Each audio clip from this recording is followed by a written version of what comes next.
Well, good morning, Interbet fans, and welcome to the preview for Turffontein on the inside track, where the going is going to be absolutely perfect. And the inside track, certainly the draw makes a very, very big difference. This is Thursday, the 11th of February, and we kick off with a 9-race program, 12:35, first race. Now, there's a couple of horses that I think are quite much real standouts today. It's very interesting with this type of track to find the horses that are course and distance suited and that have got decent draw. We kick off with race 1, and it's Work Riders Plate, 1450 as I said, and Sean Terry holds the key. He's got two relatively unexposed horses, Eskimo Pie with Daniel Bass on, number 1, and 5, Raed. Now, the money's been for Raed, so that's very interesting. Drawn 4, drawn just inside Eskimo Pie. But the horse they've all got to beat is Miss Venezuela. Throw it again. Miss Venezuela. The tongue tie's gone on her, and I think she's the right horse. She definitely looks like she should kick off the meeting for us. But as I said, the two Sean Terry runners look like they could be big, big dangers, and I think that they're the only two dangers. Race 2, Maiden Plate. They go 1450, and this is for the fillies and mares. And there's an absolute match race between one Say When, who's run 3 very good seconds, 3 starts. But Mike de Kock's got a number with Cloris, beat her when she was hot favourite, and might have a number again with Golden Spoon. Drawn 1, number 10 on the card, Callum Murray aboard. A lot to like about Golden Spoon, just coming along the right way, and I fancied her last time. I thought she was certainly very good value, and she ran a great second. I think that she'll be absolutely perfect over this trip. What else is there? Well, Gal Gadot's run 3 very good races, gets regular pilot Dennis Schwartz, that's number 4, and Bright Eyed Girl, the Captain Al, number 5 on the card, gets Waishong, but drawn 10, third run after arrest. I might just need another to bring it to its best, but they definitely got some sort of chance. Miss Flower Power also comes in the race with a chance with the informed Diane Stenger stable. They for the back end of your exotics. Race 3, Progress, fillies and mares. They go 1800 meters. This is a cracking little race, but very difficult to find the winner. Heartstrings should be the right horse. Went to Cape Town, has come back, and this might be a bit soon for her, but on the weights, she's the one they've all got to beat. Excuse me.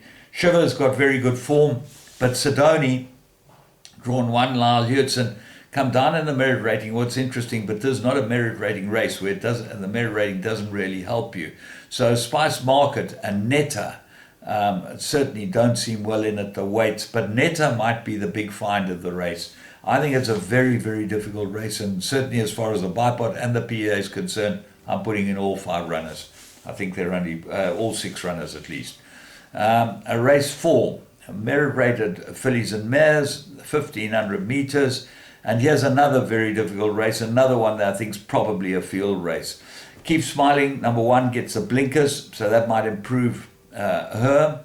Ululate, I'm just going to go through them in number order. Number 2, Samanga Kamala, big jockey up. Ignore its last start, will improve. Katy Perry's improved a lot with the blinkers, and Callum Murray has ridden her well, so she could go in again. Fireflower, bit short this trip, has come back in trip, and I think that might be against her. She might need to go a bit further than that. And the stable companion, Sparkling Water, well, she might be the right horse here. She's run 2 good races, 1 first time out, then ran a very good second to Franklin, so she's a big chance runner. Sacred Lotus gets the blinkers off, that's number 6 on the card. Bella Rosa's got very good form, gets a 2.5 claimer, comes into the race with some chance. Me Time come flowing down the merit ratings, and now got 76 merit rating. Ryan Munger for Cornet Spies of draw 1, never know. Perfect Angel got 2 fair runs after winning its maiden. Pashal Samor does not look like it's got much chance, but and Short Skirt Flirt gets blinkers for the first time. One of those races, there's certainly 8 out of the 11 runners look like they can win it. Race 5, merit rated 1600, And this is a very interesting race. I make it a 5-horse cornered contest. Atomic Blonde's come down in the merit rating, got to have a chance. The stable's in cracking form and had 2 very good winners at Greyville yesterday. El Romanacci, he comes into the race with the best credentials. I think this horse will run very, very well. I think this is perfect for him. Kamalo should be a good fit for him. He rode him last time. Then number 8, Storm Commander, course and distance winner, looks like absolutely ready for the Candace Dawson stable, goes into all my play. 6, that's Wakas. I like him a lot, and he will improve from his last run. Gavin Larena gets back on him, and I think he'll suit him well as well. So what else is there? Bahana Bridge. Well, can he win 3 in a row? I doubt it. So I don't believe Bahana Bridge, although he seems pretty well rated, can win it. Zaki won well on him last time. This is quite a strong field, and I think he's going to battle here. They look like the ones that can win, and I'm going to stick with that lot for my pick 6 and bipot. Race 6, merit rated 90, 1600, and I make this a 4-cornered contest. 3, Crank It Up, looks like the right horse, gets the blinkers. Lot to like about his form, and I think he'll go very, very well with Gavin Larena. 1, Elusive Force. Now, the interesting thing about Elusive Force, very good front runner and got plenty of ability. Got 63 kilos, gets a 4 off its back. If Jacobs can get it over from draw 1 without using it too much, he rode one yesterday. I mean, he went 300,000 miles an hour, and it collapsed like a cheap Taiwanese jet chair going through the 300-meter mark.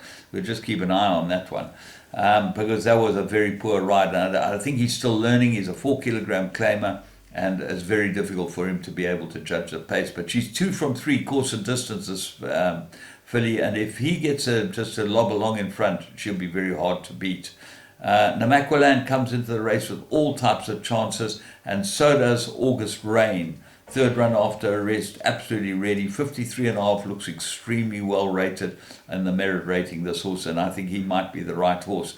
Him and Namaqualand, the 2 4-year-olds, I think they're both pretty well rated here, and they've got very similar profiles, and I think they'll go very well here. But they've Crank It Up's got to give them 5.5 kilos and 4.5 kilos. Going to be hard for him. And Elusive Force, as I say, if she gets to the front and able to lob, she could win it. Race 7, merit rated 88, and they go 1,200 meters. Now, the favorite here is Dubawi Princess. I went for her in a big way last time. I thought she'd win. She got up to win on the post, and I think this is sharp for her. I think she's looking for more ground, this filly, and certainly on this inside track from draw 7, she's got a problem. Rises 1 looks like a big danger to her. Chase Majan for Jan Janssen van Vuren, number 5 on the card. Ignore his last start. You just put a line through that completely. So what else is there? Well, the right horse is number 12, Capitania. Very good odds, 5, 6 to 1. I would have an each way on Capitania. Gets a 2.5 claimer, gets draw 3. Solomons doesn't have to do much except just place her. And I think where she's rated of a 65, she's come down from a 90, this filly Capitania. She's only a 4-year-old, and to see horses come down that amount and get the 2.5 claim, you've got to believe it's a huge, huge runner. Race 8, merit rated 102, 1,200, and I don't know how they've got this right, but Vars Vicky gets scratched for Stipe's permission and then comes in to run 2 or 3 days later. Didn't happen in my day. If you scratch, you took your penalty. It took you 14 days in those days. I think it's 12 today. Suspension, that's it, because you can't just scratch because you've got a better race down the line. But that makes Vars Vicky an absolute blinder. I think she's the right horse. I think she's extremely difficult to beat. Drawn 1, lots to like about her, and she does look like a banker and everything. Battle of Trafalgar, he's going to be the danger. And then Spirit of the Groove, course and distance runner. She goes very well for Warren Kennedy, Spirit of the Groove. Have a close look at her. I think she's the better of the 2 of the Terry runners. Spring Break obviously got good form, but certainly the merit rating is not in her favour. She's a 93, and I would think that Vars Vicky's got her absolutely cold. Russian Prince might improve as well. Race 9, 2,000 meters classified, And I do like number 1, Romeo's Magic here. Lyle Hewson for St. John Gray. I think it's absolutely cherry ripe. Goes over a little further, which might suit it down to the ground, although he's out of a speed dam line. You would think that this is what he's looking for, the way he runs. And he won a good maiden. He's run 2 pretty good races since, so he's pretty unexposed, is Romeo's Magic. But he doesn't look well weighted. Governor's Glory won a good one last time. He's a front runner. If he gets to the front and able to dictate, he's got to have a huge chance. They look like the right horses. In for a penny, ignores last start. But what's interesting is Hewson's now riding Romeo's Magic. You'd think that would be the better of the 2 horses. Zabarajad, I liked him last time because of the blinkers. They've taken the blinkers off him, but he's drawn 16. I'm going to give him another look and see if I can follow him down the line. Very, very competitive race, but I'm going with the top 2 in the betting. I think they'll fight it out. So, interesting card. As you see, there's some very difficult races, but there's some races that have certainly nailed my colours to the wall, and I think that we're going to be able to banker a couple of these horses. That's what I'm going to do. And take fields and hope that we crack it right, because it's all about formatting it. But I do think it's a good card to take a few bankers. From me, James Goodman, the whole Interbet team. Remember, you can get on and play any one of their games as normal before we race at 12:35, the first race. Have a very good day at the Vaal and get ready for Saturday's meeting. We're going to build a little bank today for Saturday's meeting at Turffontein.